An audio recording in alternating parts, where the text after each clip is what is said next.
आज तारीख है 11 जुलाई 2026 दिन शनिवार। नमस्कार, मैं शिल्पी और स्वागत है आपका हमारे चैनल यूएई खबर पर। खबरों में आगे बढ़ते हुए हम सबसे पहले नजर डालेंगे आज के हेडलाइंस पर, फिर जानेंगे खबरों को विस्तार से। 6 महीने बाद फिर दौड़ी दुबई की पाम मोनोरेल। पाम जुमेरा जाने वाले यात्रियों और पर्यटकों को बड़ी राहत। दुबई में घर छोड़कर जाने वालों के लिए नई सुविधा। अब यात्रा के दौरान भी आपके घर की होगी 24 घंटे निगरानी। दुबई में सभी जुर्माना भरना हुआ बेहद आसान। अब दुबई नाउ ऐप से एक साथ करें सभी फाइन का भुगतान। यूएई में आज आंशिक रूप से छाए रहेंगे बादल। सुबह में बढ़ेगी उमस, मौसम विभाग ने जारी किया अपडेट। दुबई में अब कर्मचारी दुबई नाउ ऐप से दर्ज करा सकेंगे नौकरी से जुड़ी शिकायतें। सरकारी सेवाएं होंगी आसान। शारजा में खतरनाक ड्राइविंग करने वाले 2 चालक गिरफ्तार। सड़क सुरक्षा नियमों के उल्लंघन पर सख्त कार्रवाई। और आखिर में हम जानेंगे क्या है आज के रियाल रेट्स, क्या है आज के गोल्ड रेट्स और क्या है आज के दिरहम रेट। तो चलिए खबरों को जानते हैं विस्तार से। 6 महीने बाद फिर दौड़ी दुबई की पाम मोनोरेल। पाम जुमेरा जाने वाले यात्रियों और पर्यटकों को बड़ी राहत। दुबई जाने वाले पर्यटकों और पाम जुमेरा में रहने वाले लोगों के लिए अच्छी खबर है। करीब 6 महीने तक बंद रहने के बाद दुबई पाम मोनोरेल ने दोबारा अपनी सेवाएं शुरू कर दी है। ये मोनोरेल जनवरी 2026 से स्टेशनों पर जरूरी रखरखाव और तकनीकी कार्यों के कारण बंद थी। इस दौरान लोगों को टैक्सी और अन्य परिवहन साधनों का सहारा लेना पड़ रहा था, लेकिन अब ये सेवा फिर से शुरू होने से यात्रा पहले की तरह आसान हो गई है। 5.5 किलोमीटर लंबी पाम मोनोरेल पाम जुमेरा की एकमात्र सार्वजनिक रेल सेवा है। ये गेटवे स्टेशन से शुरू होकर गोल्डन माइल, गैलेरिया, अल इतिहाद पार्क, पाम जुमेरा मॉल होते हुए अटलांटिस एक्वावेंचर तक जाती है। पूरी यात्रा लगभग 9 मिनट में पूरी होती है, जबकि 2 स्टेशनों के बीच सफर करीब 3 मिनट का है। ट्रेनें हर 15 मिनट में उपलब्ध रहेंगी, जिससे यात्रियों को ज्यादा इंतजार नहीं करना पड़ेगा।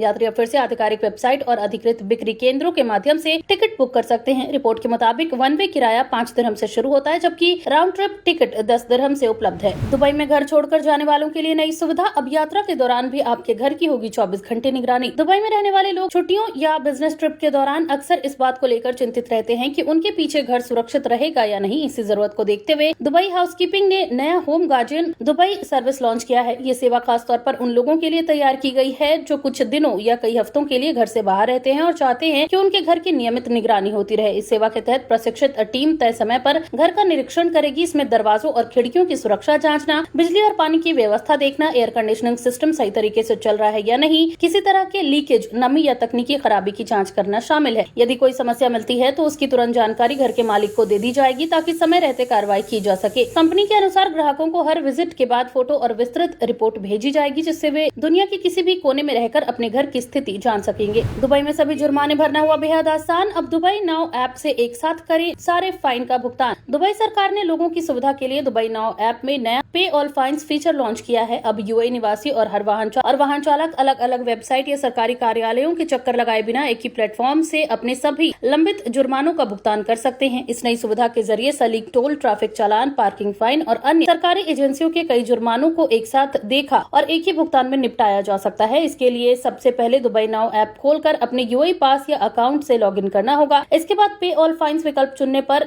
सिस्टम सभी संबंधित विभागों में दर्ज आपके लंबित जुर्मानों की जानकारी एक साथ दिखाएगा। भुगतान की पुष्टि करने के बाद डेबिट या क्रेडिट कार्ड के जरिए सुरक्षित तरीके से राशि जमा की जा सकती है। इससे अलग अलग विभागों की वेबसाइट पर जाने और बार बार भुगतान करने की जरूरत खत्म हो जाएगी। दुबई नाउ दुबई सरकार का आधिकारिक डिजिटल प्लेटफॉर्म है, जिसके जरिए 50 से अधिक सरकारी और निजी संस्थाओं की 300 से ज्यादा सेवाएं उपलब्ध है। बिजली पानी के बिल भरने, वाहन संबंधी सेवाएं, लाइसेंस, दस्तावेज और अन्य सरकारी काम भी इसी ऐप के माध्यम से किए जा सकते हैं। अबू धाबी के यास आइलैंड पर खुला स्मार्ट मोबिलिटी इंटरनेशनल का मल्टी ब्रांड शोरूम। इलेक्ट्रिक वाहनों को मिलेगा बढ़ावा। यूएई में इलेक्ट्रिक और स्मार्ट मोबिलिटी को बढ़ावा देने की दिशा में एक और बड़ा कदम उठाया गया है। स्मार्ट मोबिलिटी इंटरनेशनल ने अबू धाबी के यास आइलैंड पर अपना नया मल्टी ब्रांड शोरूम लॉन्च किया है। इस शोरूम में ग्राहकों को एक ही स्थान पर कई अंतर्राष्ट्रीय इलेक्ट्रिक वाहन और स्मार्ट मोबिलिटी ब्रांड्स देखने, तुलना करने और खरीदारी की सुविधा मिलेगी। कंपनी का कहना है कि ये शोरूम केवल वाहन बिक्री तक सीमित नहीं रहेगा, बल्कि ग्राहकों को टेस्ट ड्राइव, बिक्री के बाद की सेवाएं, तकनीकी सहायता और विशेषज्ञ सलाह भी उपलब्ध कराई जाएगी। इससे यूएई में इलेक्ट्रिक वाहनों को अपनाने वाले ग्राहकों को बेहतर अनुभव मिलेगा। एसएमआई के अधिकारियों के अनुसार यूएई तेजी से स्वच्छ ऊर्जा और टिकाऊ परिवहन की दिशा में आगे बढ़ रहा है। इसी को ध्यान में रखते हुए आधुनिक तकनीक से लैस ये शोरूम तैयार किया गया है। यास आइलैंड पर इसकी शुरुआत से स्थानीय निवासियों साथ साथ बड़ी संख्या में आने वाले पर्यटक भी नवीनतम इलेक्ट्रिक वाहनों को करीब से देख सकेंगे। कंपनी को उम्मीद है कि ये पहल यूएई के ग्रीन मोबिलिटी विजन को आगे बढ़ाने में महत्वपूर्ण भूमिका निभाएगी। यूएई में आंशिक रूप से छाए रहेंगे बादल। सुबह बढ़ेगी उमस, मौसम विभाग ने जारी किया अपडेट। यूएई के मौसम विभाग यानी कि नेशनल सेंटर ऑफ मेट्रोलॉजी यानी एनसीएम ने शनिवार के लिए ताजा मौसम पूर्वानुमान जारी किया है। विभाग के अनुसार देश के अधिकांश हिस्सों में दिन भर मौसम आंशिक रूप से बादलों वाला रहेगा, लेकिन कुछ पूर्वी और पहाड़ी इलाकों में बादल अधिक दिखाई दे सकते हैं, लेकिन अधिकांश क्षेत्रों में बारिश की संभावना नहीं है। दोपहर के समय तापमान काफी ऊंचा रहने की संभावना है, जबकि शाम होते होते मौसम में कुछ राहत महसूस होगी। मौसम विभाग ने बताया कि रात और सुबह समुद्र तटीय तथा आंतरिक इलाकों में नमी बढ़ने के कारण उमस अधिक रहेगी और कुछ स्थानों पर हल्का कोहरा या धुंध बनने की संभावना है। हवा सामान्य से मध्यम गति से चलेगी, जिसकी रफ्तार लगभग 10 से 25 किलोमीटर प्रति घंटा रह सकती है और कभी-कभी ये बढ़कर 40 किलोमीटर प्रति घंटा तक पहुंच सकती है। अरब की खाड़ी और ओमान सागर में समुद्र सामान्य से हल्का उथल-पुथल वाला रहेगा। मौसम विभाग ने लोगों को तेज धूप के दौरान पर्याप्त पानी पीने, लंबे समय तक बाहर रहने से बचने और गर्मी से बचाव के लिए आवश्यक सावधानी बरतने की सलाह दी। क्षेत्रीय हालात पर यूएई के विदेश मंत्री शेख अब्दुल्ला की अहम बैठक, कई देशों के विदेश मंत्रियों से की चर्चा। यूएई के विदेश मंत्री शेख अब्दुल्ला बिन जायद अल नाहयान ने क्षेत्रीय और अंतर्राष्ट्रीय घटनाक्रमों को लेकर कई देशों के विदेश मंत्रियों के साथ महत्वपूर्ण बातचीत की। इस दौरान उन्होंने मौजूदा सुरक्षा स्थिति, क्षेत्रीय स्थिरता और आपसी सहयोग बढ़ाने के तरीकों पर चर्चा की। बैठक में मध्य पूर्व के हालात, राजनीतिक घटनाओं और क्षेत्र में शांति एवं स्थिरता बनाए रखने के प्रयासों पर विशेष ध्यान दिया गया। शेख अब्दुल्ला ने इस बात पर जोर दिया कि यूएई हमेशा संवाद, कूटनीति और शांतिपूर्ण समाधान को प्राथमिकता देता है। उन्होंने विभिन्न देशों के साथ मजबूत संबंधों और सहयोग को आगे बढ़ाने की प्रतिबद्धता दोहराई। साथ ही बातचीत के दौरान मानवीय सहायता, आर्थिक सहयोग और साझा हितों से जुड़े मुद्दों पर भी विचार विमर्श किया गया। यूएई लगातार क्षेत्रीय और वैश्विक स्तर पर कूटनीतिक भूमिका निभा रहा है। देश का कहना है कि वह अंतर्राष्ट्रीय समुदाय के साथ मिलकर सुरक्षा, विकास और स्थिरता को बढ़ावा देने के लिए काम करता रहेगा। शेख अब्दुल्ला की यह बैठक ऐसे समय में हुई है जब क्षेत्र में कई महत्वपूर्ण राजनीतिक और सुरक्षा मुद्दों पर दुनिया की नजर बनी हुई है। दुबई में अब कर्मचारी दुबई नाउ ऐप से दर्ज करा सकेंगे नौकरी से जुड़ी शिकायतें, सरकारी सेवाएं होंगी।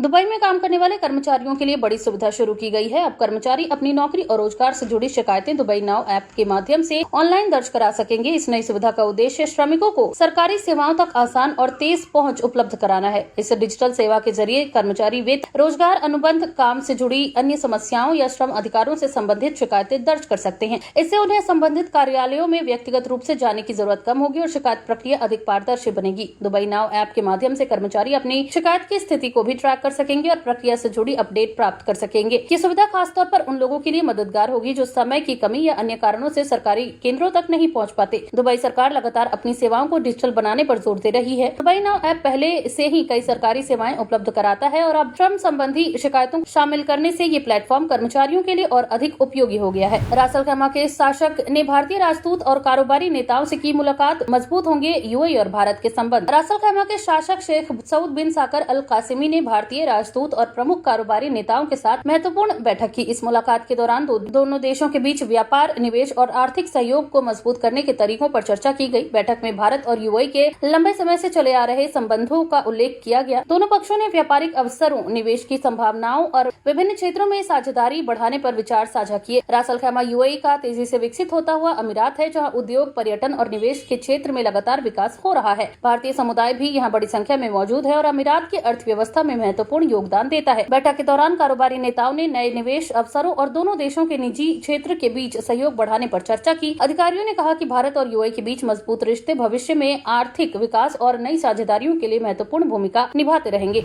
शारजा में खतरनाक ड्राइविंग करने वाले 2 चालक गिरफ्तार, सड़क सुरक्षा नियमों के उल्लंघन पर सख्त कार्रवाई। शारजा पुलिस ने सड़क सुरक्षा को खतरे में डालने वाले 2 ड्राइवरों के खिलाफ सख्त कार्रवाई की है। दोनों चालकों को खतरनाक तरीके से वाहन चलाने और सड़क पर अन्य लोगों की सुरक्षा को जोखिम में डालने के आरोप में हिरासत में ले लिया गया। पुलिस के अनुसार सोशल मीडिया पर सामने आए वीडियो और निगरानी के दौरान इन चालकों की लापरवाह ड्राइविंग का पता चला। इसके बाद अधिकारियों ने तुरंत कार्रवाई करते हुए दोनों को पकड़ लिया। यूएई में सड़क सुरक्षा नियमों को लेकर प्रशासन लगातार सख्ती बरत रहा है। तेज रफ्तार, खतरनाक स्टंट, अचानक लेन बदलना और अन्य लापरवाह गतिविधियों के खिलाफ भारी जुर्माने और कानूनी कार्रवाई का प्रावधान है। शारजा पुलिस ने लोगों से अपील की है कि वे सड़क नियमों का पालन करें और अपनी तथा दूसरों की सुरक्षा को प्राथमिकता दें। पुलिस ने ये भी कहा है कि खतरनाक ड्राइविंग करने वालों पर नजर रखने के लिए आधुनिक निगरानी तकनीक का इस्तेमाल किया जा रहा है। वहीं अधिकारियों का कहना है कि सड़क पर छोटी सी लापरवाही भी गंभीर हादसे का कारण बन सकती है, इसलिए सभी वाहन चालकों को जिम्मेदारी से गाड़ी चलानी चाहिए। यूएई ने लॉन्च किया पहला नेविगेशन रिसर्च सैटेलाइट। अंतरिक्ष क्षेत्र में एक और बड़ी उपलब्धि। यूएई ने अंतरिक्ष और तकनीकी क्षेत्र में एक और महत्वपूर्ण उपलब्धि हासिल की है। देश ने अपना पहला नेविगेशन रिसर्च सैटेलाइट लॉन्च किया है, जिसका उद्देश्य सैटेलाइट आधारित नेविगेशन तकनीक और उससे जुड़ी रिसर्च को आगे बढ़ाना है। ये मिशन यूएई के अंतरिक्ष कार्यक्रम के विस्तार की दिशा में एक महत्वपूर्ण कदम माना जा रहा है। सैटेलाइट के जरिए प्राप्त डेटा का उपयोग भविष्य की नेविगेशन सेवाओं, वैज्ञानिक अनुसंधान और नई तकनीकों के विकास विकास में किया जाएगा। यूएई पिछले कुछ वर्षों में अंतरिक्ष क्षेत्र में तेजी से आगे बढ़ा है। देश पहले ही कई सैटेलाइट मिशन लॉन्च कर चुका है और अब नेविगेशन तकनीक में अपनी क्षमता बढ़ाने पर काम कर रहा है। अधिकारियों के अनुसार ये परियोजना स्थानीय विशेषज्ञों और वैज्ञानिकों को नई तकनीकों पर काम करने का अवसर भी देगी। साथ ही इससे यूएई की अंतरिक्ष क्षमताएं मजबूत होंगी और देश वैश्विक अंतरिक्ष अनुसंधान में अपनी भूमिका और बढ़ा सकेगा। यूएई सरकार अंतरिक्ष क्षेत्र को भविष्य की अर्थव्यवस्था के महत्वपूर्ण हिस्से के रूप में देख रही है और आने वाले वर्षों में इस क्षेत्र में और बड़े मिशनों की योजना बना रही है। अब जानते हैं क्या है आज के रियाल रेट। तो आज एक सऊदी रियाल के मुकाबले 25.41 रुपए है, जो कि पिछले दिन 25.46 रुपए पर था। वहीं एक सऊदी रियाल के मुकाबले आज 40.56 नेपाली रुपए है, जो कि पिछले दिन 40.60 नेपाली रुपए पर था। वहीं एक सऊदी रियाल के मुकाबले आज 32.83 बांग्लादेशी टका है, जो कि पिछले दिन 32.86 बांग्लादेशी टका पर था। वहीं एक सऊदी रियाल के मुकाबले आज 73.91 पाकिस्तानी रुपए है, जो कि पिछले दिन 74.13 पाकिस्तानी रुपए पर था। वहीं एक सऊदी रियाल के मुकाबले आज 25.38 भूटानी करेंसी है, जो कि पिछले दिन 25.41 भूटानी करेंसी पर थी। क्या है आज के गोल्ड रेट्स। तो यूएई में सोने की कीमतों में लगातार उतार चढ़ाव जारी है, जहां यूएई में आज 18 कैरेट सोने का दाम 376 दिरहम प्रति ग्राम है, जो कि पिछले दिन 378.50 दिरहम प्रति ग्राम पर था। यानी कि आज के 18 कैरेट की गोल्ड रेट की भारतीय मुद्रा में बात करें तो लगभग 9,755 रुपए के आसपास होते हैं। वहीं आज यूएई में 22 कैरेट गोल्ड का दाम 457.50 दिरहम प्रति ग्राम है, जो कि भारतीय मुद्रा में लगभग 11,869 रुपए के आसपास होते हैं, जो कि पिछले दिन 460.50 दिरहम प्रति ग्राम पर था। वहीं यूएई में आज 24 कैरेट सोने का दाम 494 दिरहम प्रति ग्राम है, जो कि पिछले दिन 497.25 दिरहम प्रति ग्राम पर था। वहीं आज 24 कैरेट सोने का दाम की भारतीय मुद्रा में बात की जाए तो लगभग 12,816 रुपए के आसपास होते हैं। क्या है आज का दिरहम रेट। तो आज एक यूएई दिरहम के मुकाबले 25.94 रुपए है, जो कि पिछले दिन 25.97 रुपए पर थी। वहीं एक यूएई दिरहम के मुकाबले आज 41.52 नेपाली रुपए है, जो कि पिछले दिन 41.55 नेपाली रुपए पर था। वहीं एक यूएई दिरहम के मुकाबले आज 33.55 बांग्लादेशी टका है, जो कि पिछले दिन 33.51 बांग्लादेशी टका पर थी। वहीं एक यूएई दिरहम के मुकाबले आज 75.70 पाकिस्तानी रुपए है, जो कि पिछले दिन 75.73 पाकिस्तानी रुपए पर था। वहीं एक यूएई दिरहम के मुकाबले आज 25.92 भूटानी करेंसी है, जो कि पिछले दिन 25.96 भूटानी करेंसी पर थी। तो ये थी आज के तमाम ताजा अपडेट्स। ऐसी और खबरों को जानने के लिए बने रहिए हमारे चैनल यूएई खबर के साथ। धन्यवाद।